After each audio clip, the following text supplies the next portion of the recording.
মানুষ ঠিক না হইলে সমাজ ঠিক হবে না। কানুন দিয়ে সমাজ ঠিক করা যায় না।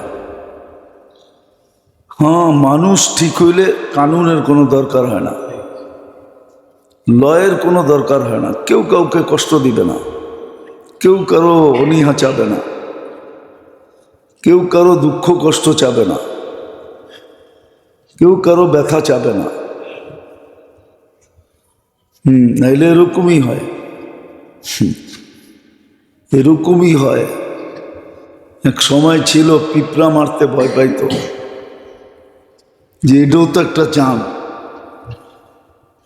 আল্লাহ যদি আমার কাছ থেকে জানের বদলায় জান নেয়, কারণ মানুষ মারতেও দ্বিধা করে না। মানুষ মারা এখন ফুর্তির বিষয় হয়েছে, অথচ পিঁপড়া মারতে ভয় পাইতো, কুকুর মারতে ভয় পাইতো। এখন মানুষ কুকুর মারে না, মানুষ মারে। কুকুর মারা ক্রেডিট না। এই জন্য দেখেন না, শহর কুকুর দিয়ে বেড়ে গেছে। প্রাণীবাদীরা দাঁড়ায় গেছে, ওরা চাইতেছে মানুষের সংখ্যা মাইরা কমায়া কুকুর নিয়ে থাকবে। এই জন্য দুনিয়া অনেক দেশ আছে মানুষের চেয়ে কুকুরের সংখ্যা বেশি, জানেন? একটু তো জানেন না। ওই দেশের মানুষ কুকুর নিয়ে থাকে, মানুষ নিয়ে থাকে না। কুকুর পালে, মানুষ পালে না। নিজের সন্তান পালে না, কুকুর পালে। নিজের আত্মীয় স্বজন পালে না, কুকুর পালে। সারাদিন নেটে আজে বাজে জিনিস ঘাটি, তো পালা জিনিস ঘেটে দেখেন কোন দেশে জনগণের চেয়ে কুকুরের সংখ্যা বেশি। মানুষ কুকুর নিয়ে থাকে, জানোয়ার নিয়ে থাকে, মানুষ নিয়ে থাকতে চান। এই জন্য দেখবেন ঢাকা শহরে কুকুর মারা নিষেধ। দুটা কুকুরের বাচ্চা মেরা ফেলছে, কেস হয়ে গেছে ওর উপরে, মিডিয়ায় দেখেন। উত্তরবঙ্গে এটা নিয়ে কেস হয়েছে, যে মারছে তাকে ধরছে পুলিশ। একদিনের মাথায় ধরে ফেলছে, অথচ মানুষ মারলে যুগের পর যুগ ধরতে পারে না। কারণ এটি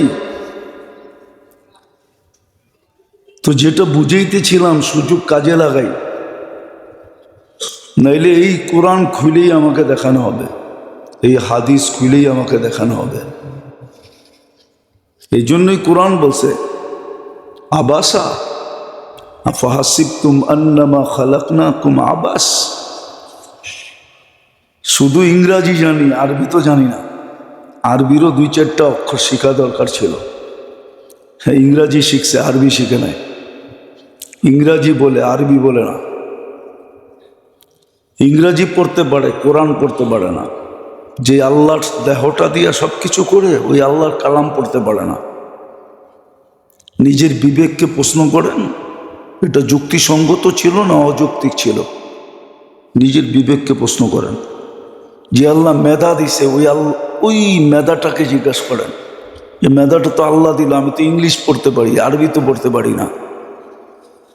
আমি তো ইংলিশ পড়তে পারি, কোরআন তো পড়তে পারি না। আমার জন্য কি ঠিক হয়েছে যে আমি ইংলিশ পড়তে শিখছি, আমি কোরআন পড়তে শিখি নাই? আপনার বিবেককে প্রশ্ন করেন। আমার লোকে তর্ক বিতর্ক না, আপনার বিবেকটাকে প্রশ্ন করেন। এই মেধাটা তো আল্লাহই দিছিল, এই মেধাটা তো গড গিফটেড।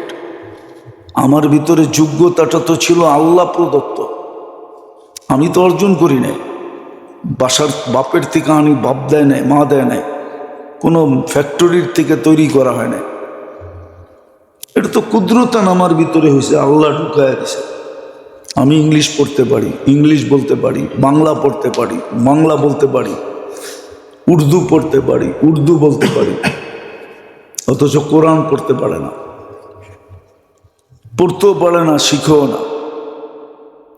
অথচ সবার আগে উচিত ছিল কোরআনটা শেখা। যে আল্লাহ আমাকে দিছে, উনি কি বলতেছে, এটা শেখা উচিত ছিল। আর আল্লাহ তো আমার জন্য সাথে কথা বলার জন্য দিছিলেন, যে আমি তোর সাথে কথা বলতে চাই। অথচ মানুষ একটা সেলফির জন্য কিনা করে, মারামারি পর্যন্ত করে, জুনিয়র সিনিয়রের লোকে মারামারি করে, শুধু সেলফিটা যেন আমার সামনে আসে। দেখতেছি তো আমরা, চোখেই তো দেখতেছি। কিন্তু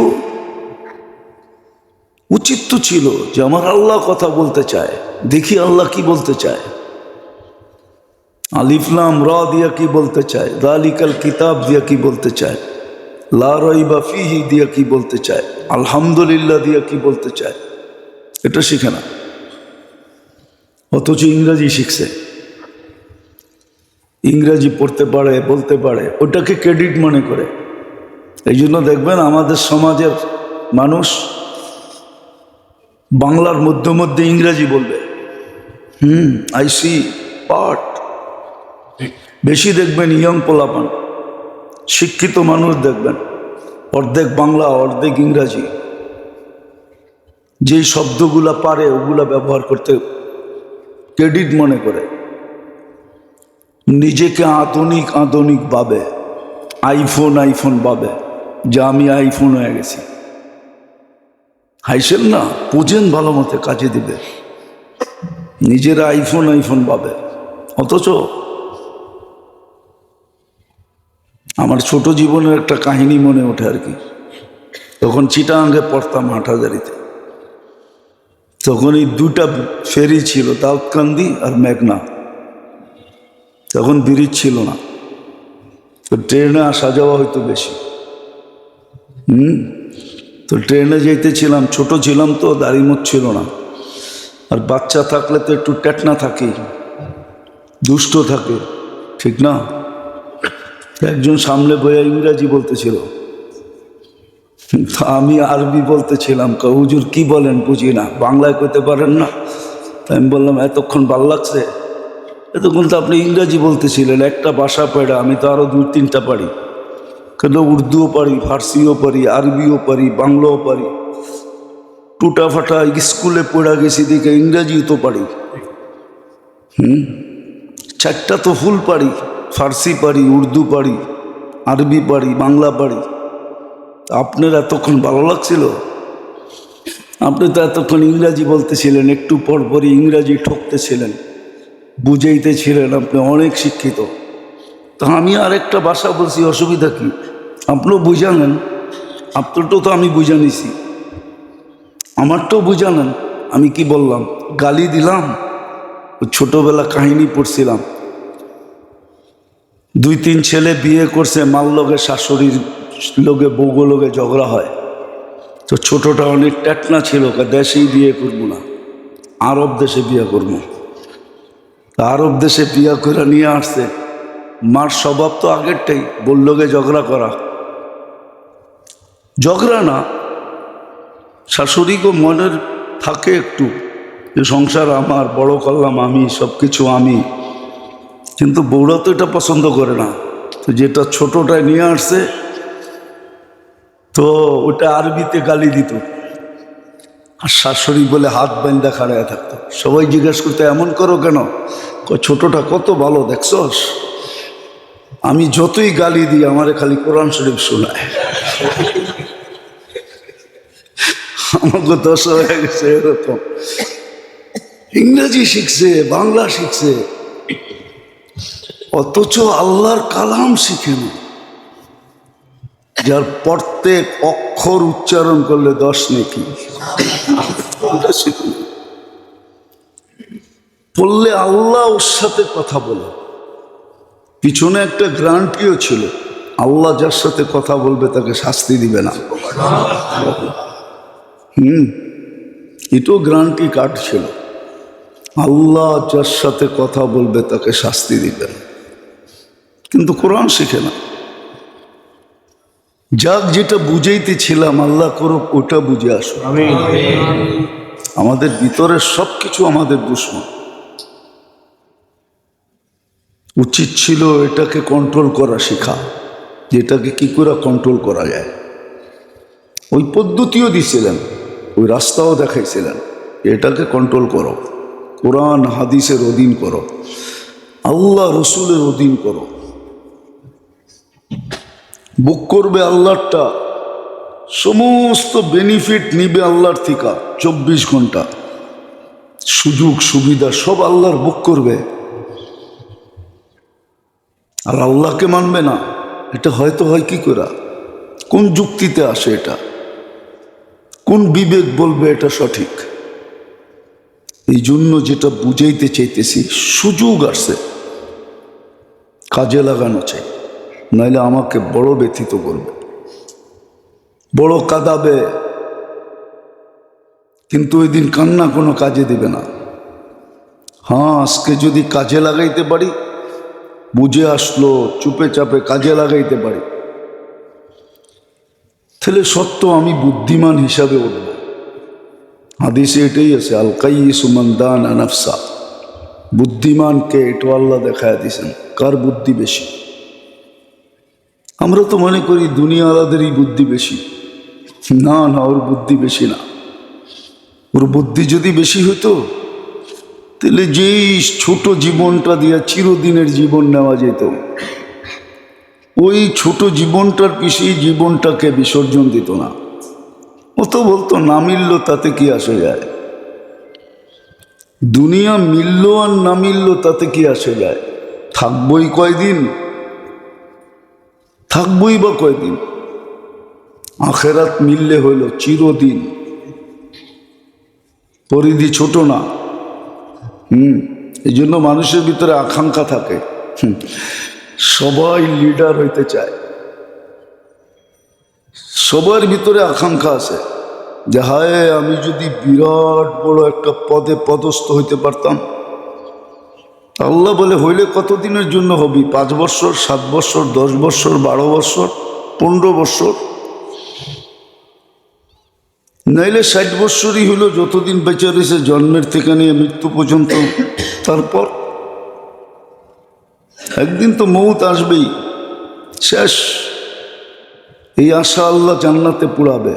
এই জন্য সবাইকে বলছে ইউতিহি মুলকান কাবীরা, তোকে রাজা বানায় ঢুকাবো। বলবে ওইখানে মন্ত্রী পরিষদ থাকবে, হ্যাঁ থাকবে, প্রজা থাকবে, খাদেম থাকবে, থাকবে। ওটা একটা রাজত্ব হবে, জান্নাত একটা রাজত্ব, জান্নাত একটা রাজত্ব। আল্লাহ কোরআনে বলছে রাজত্ব দিব, মুলকান কাবীরা, বড় রাজত্ব, বন্টনহীন রাজত্ব, যেটা বন্টন হবে না। দুনিয়াটা তো বন্টিত, এই জন্য তো 300-র উপরে দেশ, নাইলে তো একটা দেশই হইতো। দুনিয়া তো একটাই না কয়েকটা? তাহলে তো একটা দেশই হইতো। এক বাড়িতে তো একজনেরই শাসন হয় না কয়েকজনের হয়? একজনেরই চলে, হোম মিনিস্টারেরই চলে, আর কারো চলে না। দুনিয়ায় তো রাজত্ব একটাই হওয়া দরকার ছিল, একটাই তো দুনিয়া, কিন্তু এটা বন্টিত, এই জন্যই তো 300-র উপরে দেশ।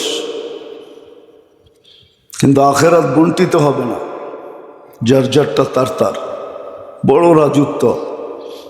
এখানে পজিশনও আছে, অপজিশনও আছে, খাতায় কলমে না থাকলেও মনে মনে আছে, মনে মনে অপজিশন আছে। খাতায় কলমে যদি নাও থাকে, অ্যাসেম্বলিতে যদিও না থাকে, একক রাজত্ব, কিন্তু মনে মনে আছে। নাইলে এত বড় বিস্ফোরণ ঘটল কি করে? 5 তারিখ আসলো কি করে? জুলাই হইল কি করে? বোঝা গেল মনে মনে অপজিশন ছিল, হঠাৎ ফাইটা পড়ছে। কিন্তু অ্যাসেম্বলিতে কোনো অপজিশন ছিল না। ঠিক এরকমই নমরুদের রাজত্বে কোনো অপজিশন ছিল না, কিন্তু নমরুদ মরছে না মরে নাই? না, মনে হয় এখনো আছে কোনোখানে, ঠিক না? নিউ ইয়র্কে বাস করে মনে হয়, ঠিক না? তাইলে কই বাস করে? অপোজিশন ছিল না, 800 বছর কোনো অপোজিশন ছিল না, কিন্তু ও মরছে। কিন্তু জান্নাতে কোনো অপোজিশন থাকবে না, যার যারটা তার তার।